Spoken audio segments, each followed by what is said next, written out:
Hello बच्चों। दिया है three blocks are initially placed as shown in the figure. Block A has mass m and velocity v to the right.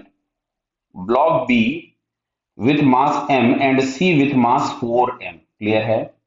Are both initially at rest. Neglect friction. All collisions are elastic. Then find the velocity of block A. Clear है? तो block ए की final velocity क्या होगी? तो देखो, सबसे पहले यहां पे ये समझो, कोलिजन दिए हैं इलास्टिक, ए और बी के मासेस सेम है, तो जो भी वेलोसिटीज होंगी वो इंटरचेंज हो जाएंगी। यानी अगर हम फर्स्ट कोलिजन के बाद देखें तो ब्लॉक ए है, ये रेस्ट पे आ चुका होगा, और ब्लॉक बी जो है ये वी वेलोसिटी से आगे बढ़ जाएगा। क्लियर है? इसका मास भी एम है क्योंकि, और यहां पे जो दिया गया है ब्लॉक सी, इसका मास दिया गया है 4m, ये अभी रेस्ट पे है। तो अब फाइनली कोलिजन होगा बी और सी का। क्लियर है बेटा? क्या तो इसको हम लोग थोड़ी देर के लिए m1 मान लेते हैं, इसको हम लोग थोड़ी देर के लिए m2 मान लेते हैं। क्लियर?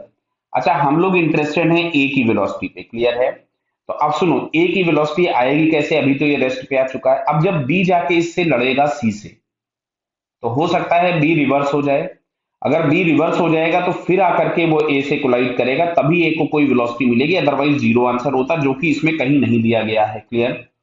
तो अब हम लोग जरा b और c के कैलकुलेशन करते हैं। बी एंड सी के लिए कैलकुलेशन करते हैं, तो यहां से m1 is equals to M हो गया,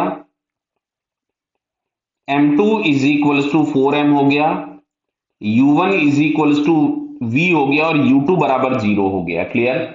और हम लोग इंटरेस्टेड v1 में ही है, क्योंकि c कहां गया उसके बारे में हमसे पूछा नहीं गया है।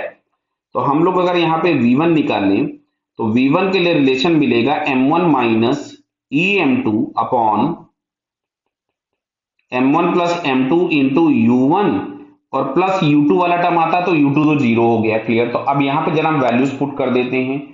कोलिजन इलास्टिक दिया था तो ये हो जाएगा m माइनस 4m, क्योंकि इलास्टिक कोलिजन दिया हुआ है तो e बराबर 1 हो जाएगा, m प्लस 4m हो गया 5m। क्लियर? तो अब अगर हम इसको सॉल्व करें तो मिल रहा है minus of 3m upon 5m into v, तो मिल रहा है माइनस ऑफ 0.6v। क्लियर है?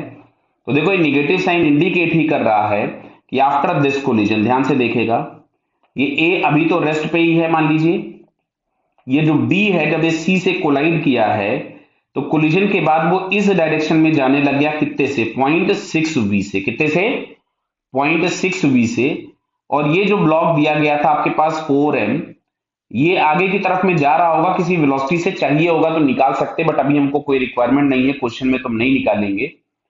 अब अच्छा देखो, ये बी वापस सी से आके कोलाइड करेगा, कोलिजन ये भी इलास्टिक होगा, तो फिर से बी और सी की वेलोसिटीज, बी और ए की वेलोसिटीज आपस में इंटरचेंज हो जाएंगी, मतलब ए फाइनली इधर की तरफ में चल देगा 0.6v से, ये बी वाला ब्लॉक रेस्ट पे आ जाएगा, और ये जो सी वाला ब्लॉक 4m का था ये कंटिन्यूअसली इस डायरेक्शन में मूव करेगा। तो आपसे फाइनल वेलोसिटी ऑफ ए पूछा था, that is 0.6v towards left, तो 0.6v टू द लेफ्ट, तो ये हम लोगों को यहाँ पे फर्स्ट वाले ऑप्शन में दिया है, सो इसका फर्स्ट आंसर करेक्ट है। क्लियर बेटा? Okay, all the best.